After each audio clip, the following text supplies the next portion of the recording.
Unsure of your dream? Study abroad destination? Clear your doubts. Videsh Consult. Call 9676502888.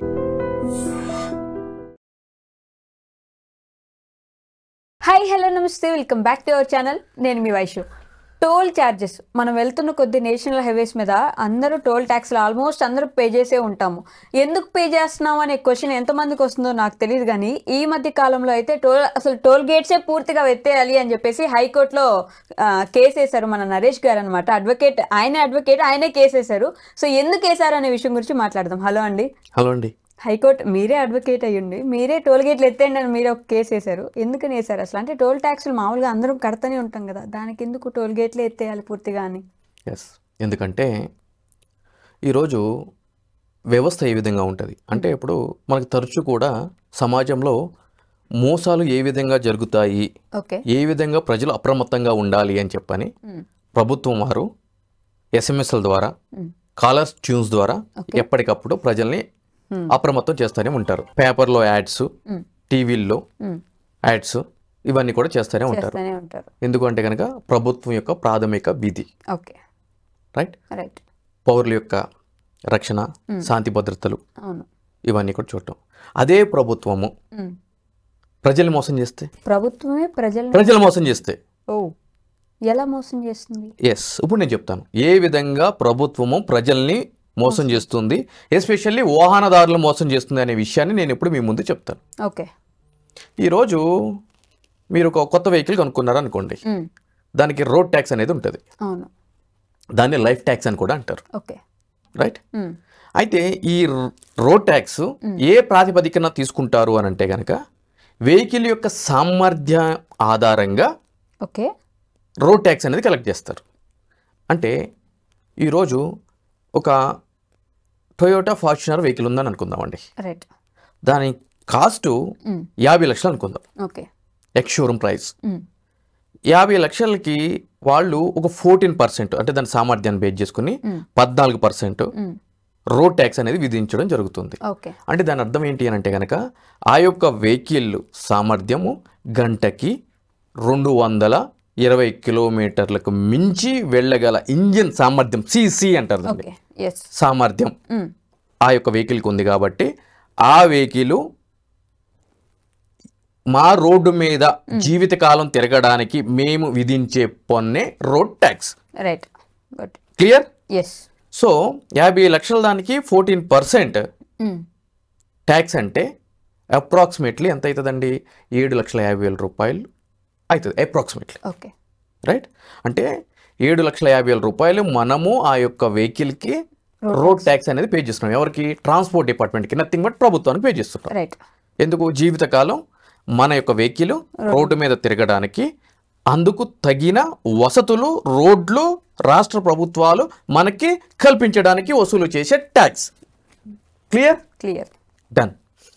అదే ఒక Maruti Alto car, ఒక 800 car, లేదు అంటే కనుక ఒక వేగనార్ కారు మీరు కొన్నారనుకోండి, దాని ఎక్స్ షోరూమ్ ప్రైస్ ఒక 5 లక్షలు ఉందనుకోండి, దాని ఆధారంగా రోడ్ ట్యాక్స్ అనేది వసూలు చేయడం జరుగుతుంది, రైట్? అంటే 5 లక్షలకి సరే 14% వేసుకున్నాము అని అంటే కనుక అది ఆబ్వియస్లీ ఒక 60-70 వేలు అనేది వసూలు చేస్తాం జరుగుతుంది. ఓకేనా? ఫార్చునర్కి 4 టైర్లు ఉంటాయి, వేగనార్కి 4 టైర్లు ఉంటాయి, కానీ సామర్థ్యం వేరు, రెండు ఒకే రోడ్డు మీద తిరగాలి. సో కాబట్టి సామర్థ్యం అంటే వేగనార్ సామర్థ్యం ఉంటుంది గంటకి ఒక 60 కిలోమీటర్లు 70 కిలోమీటర్లో ప్రయాణించే సామర్థ్యం ఈ వెహికల్కి ఉంది. కాబట్టి దాని ఆధారంగా మేము ట్యాక్స్ వసూలు చేస్తున్నాం అని చెప్పని తీసుకుంటూ ఉంటారు. That's great. అంటే వెహికల్ యొక్క సామర్థ్యాన్ని బట్టి ట్యాక్స్ అనేది వసూలు చేస్తున్నారు కదా. Clear? Now point for consideration ఏంటంటే, ట్యాక్స్ కడుతున్నాము, మనం మళ్ళీ రిజిస్ట్రేషన్ చేయించుకుంటున్నాము, వెహికల్ రోడ్ల మీద తిప్పుతున్నాము. ఈరోజు మీరు చూడండి, ఔటర్ రింగ్ రోడ్ మీద 140 కిలోమీటర్ల సామర్థ్యం వేగంతో నేను నా ఫార్చునర్ కారులో వెళ్తున్నానండి. నా ఫార్చునర్ కార్ సామర్థ్యం ఎంత? 200 కిలోమీటర్లకి మించి. అందుకు తగినంతగానే కదా మీరు రోడ్ ట్యాక్స్ వసూలు చేశారు. నేను ఎంత వెళ్తున్నాను? 140. ఇంక దానికంటే తక్కువనే వెళ్తున్నా.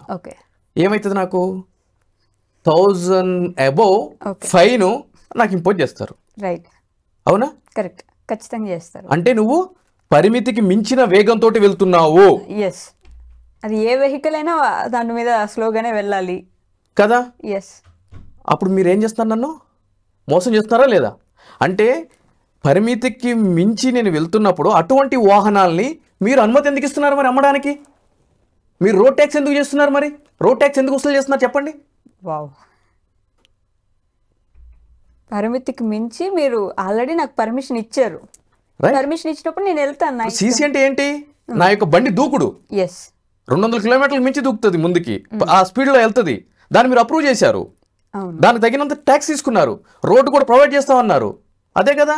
కానీ 140 మీద వెళ్తే లేదా 130 మీద వెళ్తే మీరు 1000కి మించి 1035, 1050 చలానా ఇంపోజ్ చేస్తున్నారు. అంటే అక్కడ డబ్బులు తీసుకుంటున్నారు, ఇక్కడ ₹5 మళ్ళీ డబ్బులు తీసుకుంటున్నారు, నిలువు దోపిడీ చేస్తున్నారు. మోసమా కాదా? రైట్, ఖచ్చితంగా. దాని తర్వాత ఈరోజు ఇక్కడి నుంచి మనం విజయవాడ వెళ్ళాలి, లేదు అని అంటే బెంగళూరు వెళ్ళాలి, చెన్నై సమ్ ఎక్స్‌వైజెడ్ వెళ్ళాలి. ఫర్ ఎగ్జాంపుల్ విజయవాడ వెళ్దాం, కొద్దిసేపు సరదాగా ఇట్లా వెళ్దాం. రామోజీ ఫిలిం సిటీ దాటిన తర్వాత మీకు నేషనల్ హైవే స్టార్ట్ అవుతుందండి. అంటే ఫస్ట్ టోల్ గేట్ వస్తుంది. రామోజీ ఫిలిం సిటీ దాటిన దగ్గర నుంచి మీకు విజయవాడ వెళ్ళే వరకు 4 టోల్ గేట్లు ఉంటాయి. అంటే 4 లైక్ 450 రూపీస్, 500 రూపీస్ మనకి టోల్ ట్యాక్స్ అవుతుంది. మనకి కోదాడ వరకు వెళ్ళాలి. రైట్, కోదాడ వరకు వెళ్ళాలి అని అంటే కనుక మ్యాక్సిమం 3 టోల్ గేట్లు దాటాలి.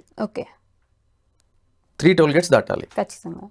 3 టోల్ గేట్స్ దాటినప్పుడు 350 రూపీస్ ఎంతో టోల్ ఛార్జెస్ పడుతుంది. నేనేమంటానంటే, నేను వెహికల్ కొనేటప్పుడు మీరు రోడ్ ట్యాక్స్ వసూలు చేశారు. ఎందుకు? నా వెహికల్ తిరగడానికి, రోడ్డు మీద తిరగడానికి కావాల్సిన సదుపాయం రోడ్లు మీరు ప్రొవైడ్ చేస్తారని చెప్పి, స్టేట్ రోడ్స్, స్టేట్ జీవితకాలం. మరి మీరు ఇక్కడ రామోజీ ఫిలిం సిటీ దాటినాక డైరెక్ట్ నేషనల్ హైవే ఎక్కిచ్చేస్తున్నారు. స్టేట్ రోడ్ ఏది మరి? స్టేట్ రోడ్ ప్రొవైడ్ చేయాలి కదా మీరు. నేను నిదానంగానే వెళ్తాను. టోల్ ట్యాక్స్లు ఎందుకు పే చేయమంటారు? బెటర్ ఇన్ఫ్రాస్ట్రక్చర్, అంటే అధిక వేగంతో సురక్షితంగా మీ యొక్క గమ్యస్థానానికి చేరడానికి మేము తగిన రోడ్లని, సదుపాయాలని మేము మీకు కల్పిస్తున్నాం కాబట్టి మీరు అమౌంట్ ఇవ్వండి అని అంటారు. నేనేమంటున్నా అంటే కనుక అంత ఫాస్ట్గా, అంత దూకుడుగా వెళ్ళే అవసరం నాకు లేదు. నిమ్మలంగా వెళ్తా, 50 మీద పోతా, 60 మీద పోతా. నాకు స్టేట్ రోడ్, స్టేట్ రోడ్ ఏది? స్టేట్ రోడ్ ప్రొవైడ్ చేయలేదు కదా. మీరు నన్ను కంపేర్ చేస్తున్నారు నేషనల్ హైవే ఎక్కమని చెప్పని. నాకు అవసరం లేదు నేషనల్ హైవే, స్టేట్ పోతా. కానీ ఏది స్టేట్ రోడ్డు లేదు. అంటే మోసం చేశారా లేదా? ఇంకొక ఎగ్జాంపుల్ చెప్తా. కోదాడికెళ్ళో, సూర్యాపేటకెళ్ళో, విజయవాడకెళ్ళో మీరు హైదరాబాద్ వస్తారు. హైదరాబాద్లో ఎక్కడికి వెళ్ళాలి మీరు? గచ్చిబౌలి వెళ్ళాలి, లేదంటే నానక్రామ్ కూడా పోవాలి. ఈ రామోజీ ఫిలిం సిటీ దాటిన తర్వాత మీకు ఏం ఉంటుంది అంటే కనుక ఒక అవుటర్ రింగ్ రోడ్ ఎక్కనికి లెఫ్ట్ సైడ్ వే ఉంటుంది. మీరు ఫాస్ట్గా, తొందరగా, సేఫ్గా గచ్చిబౌలి వెళ్ళాలంటే అవుటర్ రింగ్ రోడ్ ఎక్కుతారు. అకార్డింగ్లీ టోల్ పే చేస్తారు. మీకు అవసరం లేదు, ఏం చేస్తారు? సిటీలోకి వెళ్ళి వస్తారు. ఆప్షన్స్ ఆర్ దేర్ ఉంది. మరి ఇప్పుడు విజయవాడ వెళ్ళాలన్నప్పుడు ఆప్షన్స్ లేవు కదా స్టేట్ రోడ్కి. డైరెక్ట్ హైవే ఎక్కిచ్చేస్తున్నారు. అది బలవంతం కదా. నేషనల్ హైవే ఎక్కాల్సిన అవసరమే లేదు మాకు. లేదు, స్టేట్ రోడ్లో వెళ్తాను. నువ్వు ట్యాక్స్ ఇస్తుంది అందు గురించే కదా. స్టేట్ ట్యాక్స్ ఎందుకు? అందు గురించే కదా స్టేట్ రేట్ ప్రొవైడ్ చేస్తానని చెప్పి. But where is state road? మళ్ళీ డబ్బులు కట్టించుకోవడానికి మీరే అక్కడ ఒక రోడ్ వేసి నేషనల్ హైవే మీద వెళ్ళి మీరు డబ్బులు కట్టమంటున్నారు మమ్మల్ని. డబుల్ దోపిడీ. సో కాబట్టి వీటిలన్నిటినీ కూడా క్రోడీకరించి నేను హైకోర్టులో ప్రజా ప్రయోజన వ్యాజ్యం దాఖలు చేయడం జరిగింది. దాని మీద ఏమైనా వాదించారా? కేసు అసలు ముందుకు వెళ్తుందా? అంటే ఫస్ట్ వెళ్తుందండి, దాని తర్వాత నిదానంగా వెళ్తుంది. సో వేసిన తర్వాత నేను మీ ముందు ఏ విషయాలు అయితే పెట్టానో అదే విషయాల్ని నా కేసులో కూడా పెట్టడం జరిగింది. జడ్జి వారి ముందు కూడా నా యొక్క వాదనల రూపంలో చెప్పడం జరిగింది. ఇన్ఫ్యాక్ట్ జడ్జి వారు కూడా చాలా సర్ప్రైజ్ ఫీల్ అవ్వడం జరిగింది. మంచి వ్యాలిడ్ పాయింట్ ఇదని చెప్పని. అదేవిధంగా ఇంకొక వాదనలప్పుడు ఇంకొక విషయం ఏమొచ్చింది అని అంటే కనుక, ఈరోజు టోల్గేట్ల దగ్గర మీరు వెళ్తే కనుక నేషనల్ హైవే అథారిటీస్ యాక్ట్లో సర్టైన్ పర్సన్స్ని ఎగ్జామ్టెడ్ కేటగిరీలో పెడతారు. అంటే ఏంటి, వాళ్ళు టోల్ ట్యాక్స్ కట్టాల్సిన అవసరం లేదు. అవసరం లేదు. ఎవరు? ఎమ్మెల్యేలు, ఎంపీలు, గవర్నర్లు, జడ్జిలు, రాష్ట్రపతులు, మిలిటరీ పర్సన్స్, అంబులెన్స్లు, ఫైర్ సర్వీసెస్, వీళ్ళందరూ ఉంటారు. అదేవిధంగా అత్యంత ప్రతిష్టాత్మకమైన పురస్కారాలు అందుకున్న వాళ్ళు, అశోక చక్ర లాంటి అటువంటి అవార్డులు అందుకున్న వాళ్ళందరూ ఓకే దట్స్ దేశం కోసం పోరాడుతున్న వాళ్ళకి మీరు చేయండి, మాకు ఇబ్బంది లేదు. అంబులెన్స్కి చేయండి, ఇబ్బంది లేదు. Fire service, emergency. ఎమ్మెల్యేలకి, ఎంపీలకి, వీళ్ళందరికీ కూడా ఎగ్జామ్షన్ కేటగిరీ అంట. మీ దగ్గర డబ్బులు వసూలు చేస్తున్నారు, వాళ్ళకేమో ఎగ్జామ్షన్ ఇస్తున్నారు. మరి where is the article 14? Okay, అందరూ సమానం. అందరూ సమానమే కదా, అందరూ అదే రోడ్డు మీద కదా వెళ్ళేది. మరి ఎగ్జామ్టెడ్ కేటగిరీ అన్నప్పుడు వాళ్ళు కార్లు కొంటున్నప్పుడు వాళ్ళకి ఎగ్జామ్టెడ్ ఇవ్వట్లేదుగా. వాళ్ళ కార్ల మీద కూడా మీరు రోడ్ ట్యాక్స్ వసూలు చేస్తున్నారు కదా. చేస్తున్నారుగా, రైట్. ఇప్పుడు ఎవరికైతే నేషనల్ హైవే అథారిటీస్ యాక్ట్లో ఎగ్జామ్షన్ అని చెప్పి అన్నారో వాళ్ళు కార్లు కొంటున్నప్పుడు, నేను ఎమ్మెల్యేగా ఉండి నేను కారు కొంటే నా దగ్గర రోడ్ ట్యాక్స్ తీసుకుంటున్నావుగా నువ్వు. రోడ్ ట్యాక్స్ ఎగ్జామ్షన్ లేదే, దాని అర్థం ఏంటి?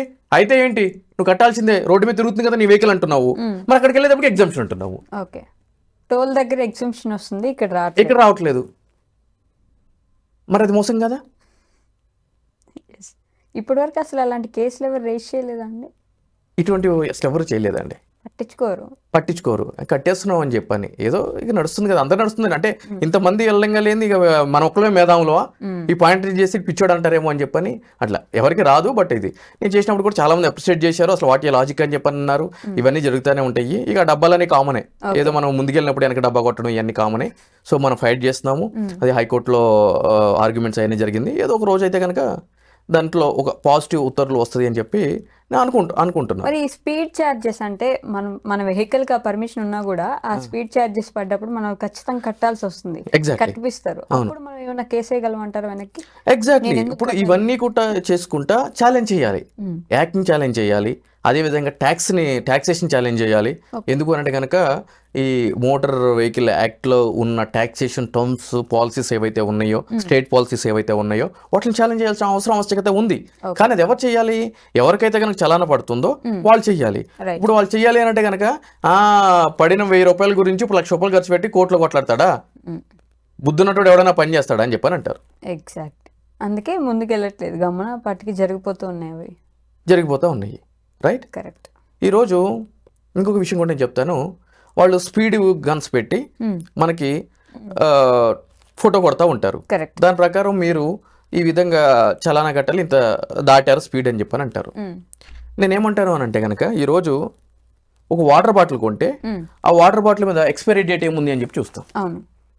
అవునా?